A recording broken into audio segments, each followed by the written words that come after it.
عصر کے وقت سجدہ کرنا، قضا نماز پڑھنا، کیا ہم عصر کے وقت سجدہ کر سکتے ہیں یا کوئی قضا نماز اس عصر کی نماز سے پہلے یا عصر کی نماز کے بعد پڑھ سکتے ہیں؟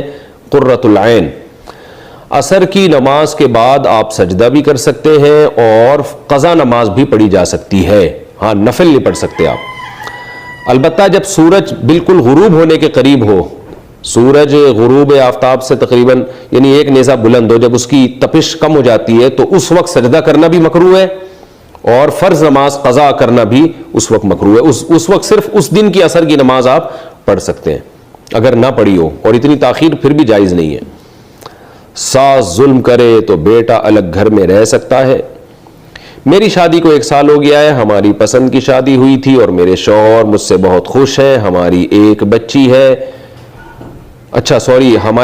ہو کر فوت ہو گئی ہے۔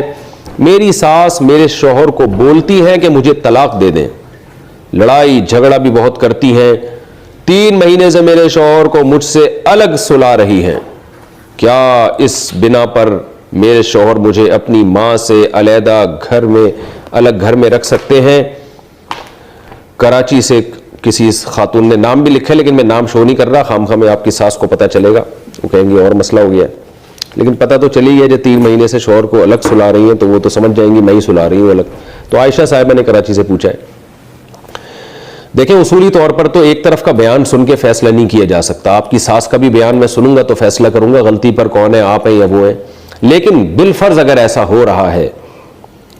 دیکھیں اصولی طور پر اللہ نے والدین کا اتنا حق بیان کیا ہے کہ نبی نے فرمایا کہ ماں اگر بیٹے کو حکم دے کہ بیوی کو چھوڑ دو تو حکم ہے کہ چھوڑ دے اس کو، لیکن علماء کہتے ہیں یہ اس صورت میں ہے، کیونکہ حدیث سے پتہ چلتا ہے کہ اس صورت میں ہے کہ بیوی بہت زیادتی کر رہی ہو شوہر کی ماں کے ساتھ، تو پھر ایسی صورت میں تو اگر آپ بہت زیادتی کر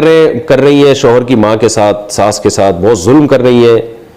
تو پھر تو ماں کا مطالبہ ٹھیک ہے، لیکن اگر ایسا نہیں ہے، آپ نارمل زندگی گزار رہی ہیں جیسے سب گزارتے ہیں اور ساس نے آپ پر کام کا بہت زیادہ بوجھ ڈالا ہوا ہے، یہ وہ آپ کے ساتھ خامخواہ میں آپ کو ٹارچر کر رہی ہے،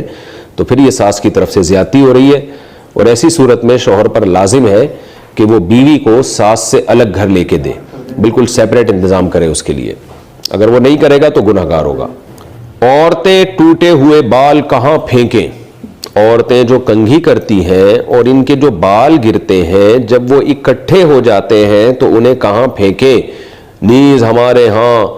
برتن دینے والی آتی ہے تو ہمارے کچھ رشتہ دار بال دے کر وہ برتن لیتے ہیں، استغفر اللہ، کیا یہ صحیح ہے؟ میمونہ خوشاب سے، یہ تو بالکل ہی غلط ہے، بال دے کے برتن لینا۔ تو باقی خواتین کو چاہیے، دیکھیں اس میں کوئی ویسے تو کہیں بھی پھینک سکتی ہیں، بال ہیں کہیں بھی پھینک دیں،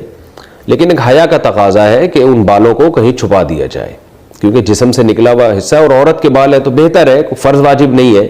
بہتر ہے کہ ان بالوں کو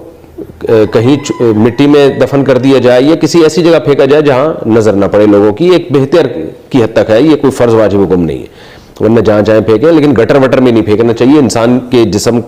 سے نکلا ہوا ایک حصہ ہے تو اس کا اتنی بے اکرامی اس کی ٹھیک نہیں ہے کہ اس کو گٹر میں پھینک دی، جیسے ناخن کے بارے میں بھی ایک گٹر میں نہ پھینکے جائے، کیاری میں پھینک دی